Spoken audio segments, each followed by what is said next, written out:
Kayak kaku gak bisa digerakin dan sakit kalau digerakin.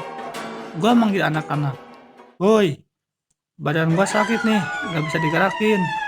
Mereka nyuruh gua tenang dan gua istighfar di situ. Badan gua mulai lemas.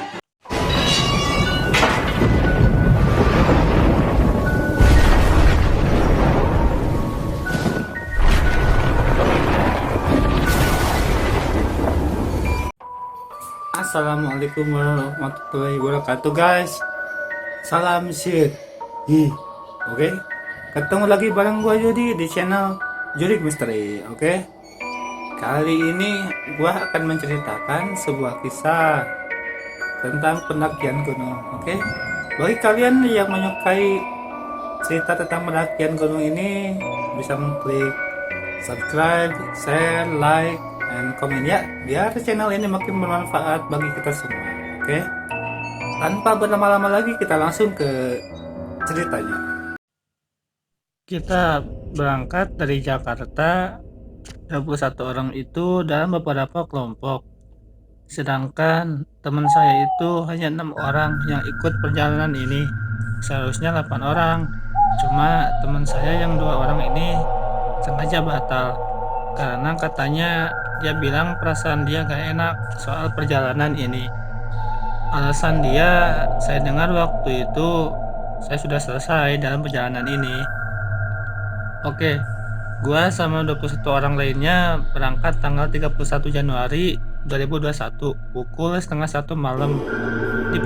Di pendakian kali ini kita emang sengaja ajak rombongan dari berbagai kalangan pecinta alam.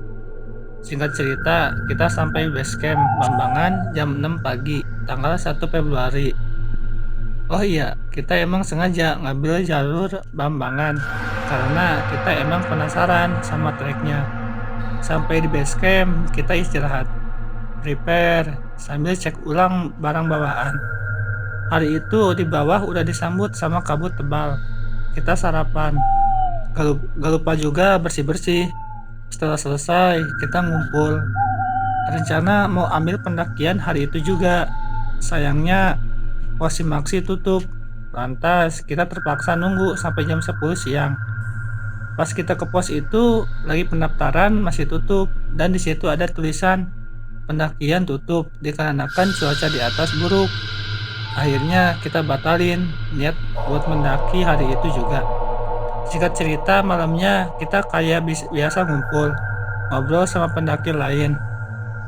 Dan satu yang bikin saya seneng, rombongan kita disambut langsung sama tim rescue Gunung Slamet.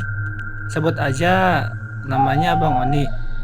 Dia cerita tentang Gunung Slamet, treknya, dan pos-pos yang harus diwaspadai. Kita kaget pas dia bilang kalau kita gak boleh camp di pos 4, yaitu pos Samarantu. Katanya sih pamali, tapi gue penasaran.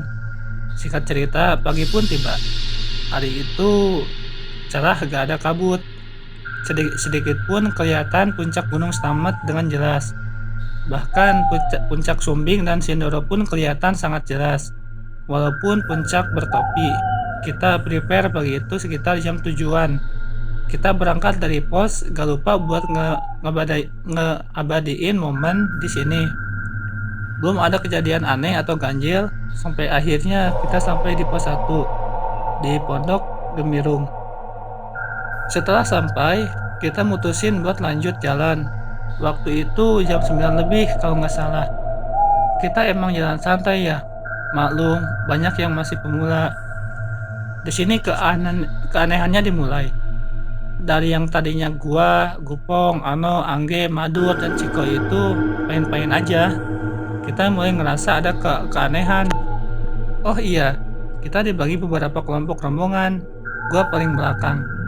Kita ngerasa ada yang aneh pas perjalanan menuju pos 2 dari yang karir mulai berat. Posisi si Gupong itu jadi leader. Di belakangnya Madur, ada Angge, Ciko, gua, Ano.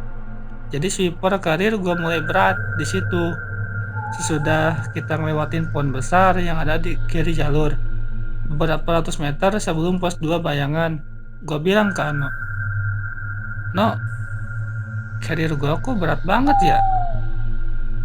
Gak kayak tadi gak kayak tadi perasaan tadi enteng. Sama nih gue juga semenjak lewat itu kan ya sambil nunjuk arah pohon gede yang itu pakai jari telunjuk. Gus, jangan ditunjuk, udah jangan dihirauin, lanjut lanjut jalan aja kita. Gue pun mulai diem di sini. Dan Ciko yang tadinya ceria ketawa-ketawa, dia mulai pendiam. Jadi kayak orang blow on di sini. Dan gue bilang, dong, Ci jangan bengong, lu kenapa? Dia gak nyaut, tapi cuma gelengin kepala. Gue pun gak mikir panjang di situ. Ya udahlah, mungkin dia kecapean, pikir gue. Gue yang tadinya bisa biasa aja, pas nyampe di jalur yang nanjaknya lumayan tinggi dari arah kanan, gue ngeliat kayak sekelebatan hitam gitu, cepet banget. Gue pikir cuma halu, pas gue lihat lagi ternyata bener. Itu emang kelebatan beberapa kali di tempat itu. Oh iya, posisi di situ masih cerah, cuma ada sedikit kabut yang tipis. Beberapa menurut kemudian kita sampai di pos 2. Bayangan, di situ kita berhenti. Istirahat, minum, dan jajan. Lagi-lagi dari arah mau ke pos 2, gue ngeliat kayak bayangan hitam itu ada di atas pohon yang gak begitu besar. Anehnya bayangan itu diem kali ini. Gue pikir itu bayangan pohon. Pas gue lihat lagi, dia kayak nunjukin kalau dia itu ada di situ. Dia gerak dan hilang gitu aja. Gue gak berani cerita di sini. Si penjaga warung bilang ke gue, gak apa-apa mas, emang begitu kok dia mah. Gue kaget, seolah-olah dia tahu apa yang gue lihat di situ. Gue cuma senyum kecil sambil dalam hati, gak kok biasa dia bilang begitu. Mungkin dari raut muka gue yang kelihatan bingung sambil mandang-mandang ke arah atas.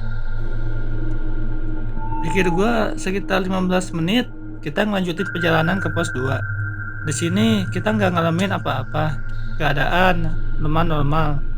Kayak biasanya ketawa-ketawa, cerita-cerita soal kehidupan kita masing-masing. Singkat cerita, kita sampai di pos 2 Pondok Walang. Itu setengah 12. Kita lanjut dan gak istirahat di situ. Karena emang niatnya kita lewat sama rantu itu sebelum maghrib. Gak jauh dari pos 2, perut gua mual, tangan gua kram.